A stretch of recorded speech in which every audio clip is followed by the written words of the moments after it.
মাত্র 30 টাকায় যে এত সুন্দর চটপটি পাওয়া যায়, একবার না খেলে কখনোই বুঝবেন না।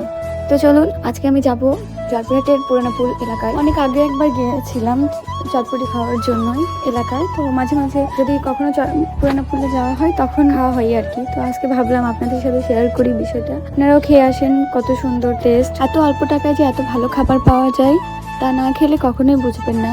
তো আমি হাসপাতাল মোড় থেকে রিক্সায় করে রওনা দিয়েছি পুরানো পুলের উদ্দেশ্যে। তো চলুন যাওয়া যায়। রাতের পরিবেশ জয়পুরহাট শহরে এত সুন্দর লাগে তা বলার বাহিরে, তবে লাইটিং গুলো আরো একটু ভালো হলে ভালো হতো। এই ছোট্ট শহরের রাস্তায় যে পরিমাণ জ্যাম, একটুর জন্য মনে হয় ঢাকা শহরে চলে আসছি।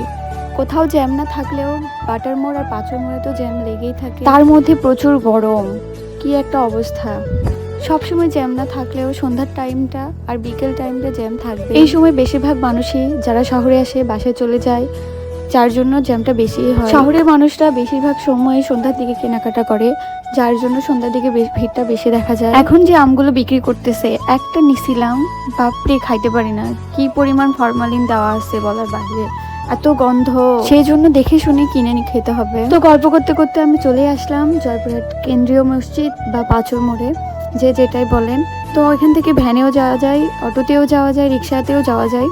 রিক্সাতে গেলে ভাড়া একটু বেশি নেই, যার জন্য আমি ভ্যানে করে যাচ্ছি পুরানাপুল বাজারে। চলে আসলাম পুরানাপুল বাজারে, যদিও এখানে তেমন একটা ভিড় নাই, কারণ এটা অনেক ছোটখাটো একটা বাজার। বাজার বিশেষ করে সন্ধ্যার দিকে লাগে। এই যে দেখতে পাচ্ছেন, আমি চলে আসছি চটপটির দোকানে। জায়গা থেকে কখনো তার খাবারের মান যে ভালো হবে না এমনটা না, একবার খেয়ে দেখেন, এসে দেখবেন কতটা টেস্টি।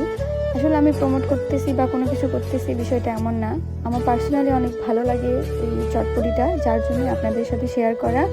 অনেক টেস্টি যা বলার বাইরে। ওনার থেকে আমি পুরানাপুল বাজারে আসলেই খাই, যার জন্য উনি আমাকে দেখে হাসতেছিল, ভাবছি আমি হয়তো বা ভিডিও করতেছি। পরে পারমিশন নিয়ে ভিডিও করলাম যে হ্যাঁ আঙ্কেল আমি ভিডিও করব।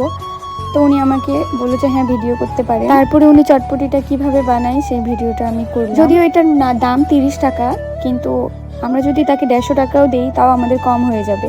এই চটপটি যদি জয়পুরহাট বাজারে খাওয়া হয় তাহলে 130 টাকা কেন, 150 টাকা নিবেই। আমরা তাই জয়পুরহাটে যে ধরনের চটপটিগুলো খাই, আপনার 30 টাকা 60 টাকা, ওগুলাতে একটাও মাংস থাকে না, কিন্তু এটাতে মাংস থাকে, অনেক টেস্টি লাগে। মাত্র 30 টাকা দাম। আপনি যেরকম ভাবে খাবেন, যদি বলেন 20 টাকা খাবো 20 টাকারও দেয়।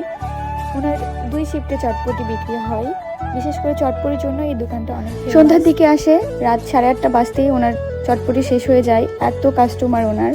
আর দেখে মনে হচ্ছে যে কত টেস্টি হবে, তাই না? এক প্লেট খাইলে মনে হয় যে আরেক প্লেট খাই, এত ভালো লাগে। দেখেন চটপটির কালারটা দেখলেই আপনার মনে হবে যে আসলেই টেস্টি হবে। তো এই ছিল আজকের ভিডিও, আপনাদের সাথে শেয়ার করলাম।